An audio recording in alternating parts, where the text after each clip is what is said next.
ऐसा नहीं होगा, कभी ईमान का कुरान का सौदा नहीं होगा। हमें तो कत्ल कर दो शौक से मंजूर है, लेकिन शरीयत के किसी मुद्दे पर समझौता नहीं होगा। क्यों होगा? क्यों होना चाहिए? आप जिस आस्था को मानते हैं निशान भाई, आप बड़े धार्मिक व्यक्ति हैं, आप अपनी आस्था से क्यों समझौता करते हैं? किसी को नहीं करना चाहिए, किसी भी धर्म का व्यक्ति हो, किसी भी मजहब का व्यक्ति हो। भारत का संविधान कहता है कि आपको अपनी मेरा सवाल सुनिए, आस्था को मानने का सवाल देश संविधान से चलेगा या शरीयत से चलेगा? ये सवाल मैं जानता था कि ये सवाल जरूर आएगा। ये सवाल आता क्यों है?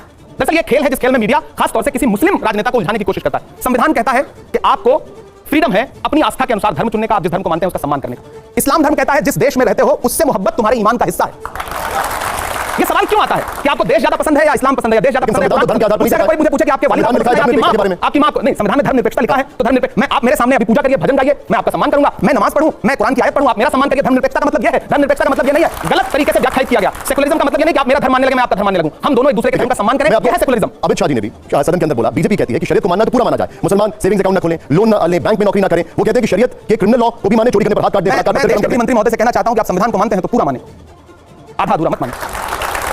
देश हो रहा है कि आप जो हैं वो बहुत ही कट्टरवादी हैं, ये आपके ऊपर आरोप लगता है। मैं आपका एक शेर पढ़ के सुनाता हूं। ना बुजदिल की तरह, ये आपकी एक बाइट है, बल्कि ना बुजदिल की तरह तुम जिंदगी से हार कर मरना। अगर इस पे भी लोग ताली बजा रहे हैं, अगर मरना पड़े तो 4-6 को मार के मरना। अब देखिए, ये किसके लिए है? ये अमन के लिए तो नहीं। मैं आपका सवाल खारिज इसलिए करता हूं कि मेरा सवाल होने तो दीजिए पहले। नहीं, आपने सवाल पूछ लिया। मेरा सवाल ये है, नहीं, मैं आपसे ये पूछ रहा हूं कि ये शेर ये है किसके लिए? सुनिए ना, मैं जवाब, सवाल हो गया।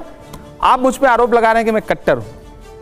मतलब मेरे जैसी साफ सुथरी हिंदुस्तानी भाषा में बात करने वाला एक भी बयान, मैं तो पूरी भाजपा को चैलेंज करता हूं। भाजपा मुझसे और इसलिए परेशान रहती है ना कि वो जिन शब्दों से खेलती है, मैं उन शब्दों वाली जो यूनिवर्सिटी है ना वहां से पढ़ के आया। वो एक शब्द है बकैती, मैं उस बकैती को बहुत अच्छे से समझता हूं। शायर प्रतीकों के माध्यम से बात करता है। जब शायर कहता है अपनी महबूबा से कि मैं तुम्हारे लिए चांद तारे तोड़ लाऊंगा, तो क्या वो ब्रह्मांड को नष्ट करने की बात कर रहा है? नहीं ना। शायर प्रतीकों के माध्यम से बात कर। भेड़िया, मैं भेड़िया शब्द इस्तेमाल कर रहा हूं। भेड़िए के खिलाफ कितनी कविताएं लिखी गई हैं, आप सबने पढ़ी होंगी। भेड़िया सामने है, उसकी आंखें लाल हैं, उसे तब तक घूरो जब तक वो तुम्हें घूरना बंद ना कर दे। इसमें कट्टरता कहां है? क्योंकि भाजपा के कुछ मुख्यमंत्रियों ने इसे ट्वीट कर दिया तो मीडिया ने बताया कि हाँ, कुछ लोगों ने तो इसको भेड़िए के बजाय कुछ और कह के ट्वीट किया। ये कौवा कान ले उड़ा, जो हम अवध क्षेत्र में कहावत सुनते रहे।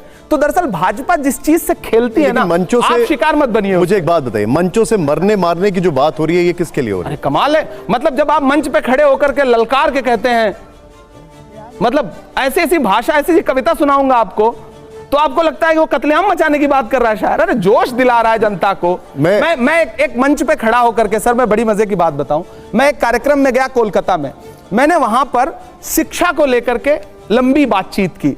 मैं अपने हर कार्यक्रम में ये काम करता हूं। मेरा एक शेर है कि इस तरह हौसले आजमाया करो, मुश्किलें देखकर मुस्कुराया करो, दो निवाले भले कम ही खाया करो, अपने बच्चों को लेकिन पढ़ाया करो। मैं ये शेर पढ़ते पढ़ते एक भूमिका बना रहा था, और भूमिका में मैंने कहा कि अगर समाज में सम्मान पाना चाहते हो, मेरे अपने समाज के ज्यादा लोग वहां बैठे थे, तो मैंने कहा आइए ब्यूरोक्रेसी का हिस्सा बनिए, सिस्टम का हिस्सा बनिए, सिस्टम सुधारिए, सिस्टम पे कब्जा करिए। एक तथाकथित चैनल ने यह शब्द उठाया कि इमरान प्रतापगढ़ी कह रहे हैं कि सिस्टम पे कब्जा करिए।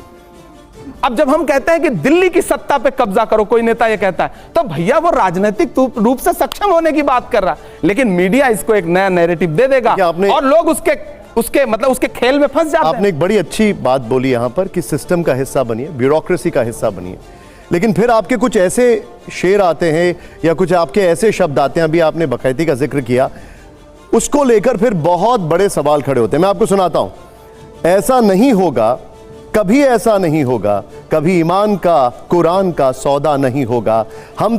हमें तो कत्ल कर दो शौक से मंजूर है, लेकिन शरीयत के किसी मुद्दे पर समझौता नहीं होगा। क्यों होगा? क्यों होना चाहिए?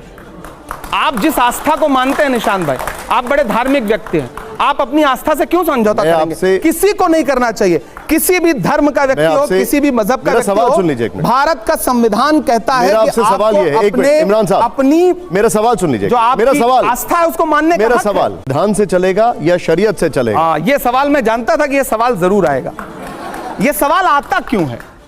दरअसल ये एक खेल है जिस खेल में मीडिया खास तौर से किसी मुस्लिम राजनेता को उलझाने की कोशिश करता है। संविधान कहता है कि आपको फ्रीडम है अपनी आस्था के अनुसार धर्म चुनने का, आप जिस धर्म को मानते हैं उसका सम्मान करने का। इस्लाम धर्म कहता है जिस देश में रहते हो उससे मोहब्बत तुम्हारे ईमान का हिस्सा है। यह सवाल क्यों आता है कि आपको देश ज्यादा पसंद है या इस्लाम पसंद है, या देश ज्यादा पसंद है या संविधान कुरान तो धर्म पसंद के है? आधार पर नहीं मुझसे चलता अगर है। कोई मुझे पूछे कि आपके वालिद संविधान में आपको लिखा है पसंद है, धर्मनिरपेक्षता के बारे में। आपकी मां आपको नहीं, संविधान में धर्मनिरपेक्षता लिखा हाँ। है तो धर्मनिरपेक्ष, मैं आप मेरे सामने अभी पूजा करिए, भजन गाइए, मैं आपका सम्मान करूंगा। मैं नमाज पढ़ूं, मैं कुरान की आयत पढ़ूं, आप मेरा सम्मान करिए। धर्मनिरपेक्षता का मतलब यह है, धर्मनिरपेक्षता का मतलब यह नहीं है, गलत तरीके से व्याख्यायित किया गया। सेकुलरिज्म का मतलब यह नहीं कि आप मेरा धर्म मानने लगे, मैं आपका धर्म मानने लगूं। हम दोनों एक दूसरे के धर्म का सम्मान करें, यह है सेकुलरिज्म। अमित शाह जी ने भी सदन के अंदर बोला, बीजेपी कहती है कि शरीयत को मानना है तो पूरा माना जाए, मुसलमान सेविंग्स अकाउंट ना खोलें, लोन ना लें, बैंक में नौकरी ना करें। वो कहते हैं कि शरीयत के क्रिमिनल लॉ को भी माने, चोरी करने पर हाथ काट दें, बलात्कार पर सिर कलम कर दें। गृह मंत्री महोदय से कहना चाहता हूं कि आप संविधान को मानते हैं तो पूरा माने, आधा अधूरा मत माने। देश के मुसलमानों को भी संवैधानिक तरीके से अपना नागरिक मान के, प्रधानमंत्री और गृह मंत्री क्या आपने सवाल के जवाब में सवाल दे दिया। क्यों नहीं करूंगा सवाल के जवाब में। लेकिन अगर ये फैक्ट है तो उसके बारे में क्या कहेंगे? मेरा सवाल है कि क्या देश का प्रधानमंत्री एक धर्म का होता है या सबका होता है? देश का गृह मंत्री एक धर्म का होता है या सबका होता है? राज्य का मुख्यमंत्री एक धर्म का होता है या सबका होता है? आपको प्रधानमंत्री जी, गृह मंत्री जी, कुछ राज्यों के मुख्यमंत्री सब धर्मों के लगते हैं, सब धर्मों के लिए समानता की बात करते हैं। मेरा सवाल है, करते हैं? देखिए ये बात वो एक मिनट इमरान साहब, एक साहब, कभी उनसे पलट के पूछते हैं, आप गृह मंत्री जी से पूछते हैं कि जब आप खड़े होकर के आपका एक मुख्यमंत्री असम का जिस तरह की, लेकिन वो ये भी पूछते हैं कि पर्सनल लॉ सिर्फ मुसलमानों का क्यों? नहीं, हम कह रहे हैं वो उन्हीं, हिंदू कोड बिल नहीं है इस देश में सिखों के लिए अलग से, लेकिन उसके लिए कहा जाता है कि कांग्रेस ने उसको ऐसा बनाया कि उसमें कोई भी स्पेशल अधिकार नहीं मिलता। मीठा मीठा गप, कड़वा कड़वा थू, कुछ भी हो आप बाकी जाके कांग्रेस पे यार, क्योंकि आपको मुसलमानों के कंधे पे बंदूक रख के वोट मांगना है, इसलिए आपको मुसलमानों को टारगेट करना है। मुझे पता है आप मस्जिदों के नीचे भगवान नहीं ढूंढ रहे हैं, आप वोट बैंक ढूंढ रहे हैं, इसलिए आपको बुरा कहना है। ठीक है, कहिए, धीरे धीरे जनता समझदार होगी। और जब देखिए सच बात है, मोहब्बत की सदाएं देना और मोहब्बत के लिए लोगों को एकजुट करना थोड़ा मुश्किल काम है।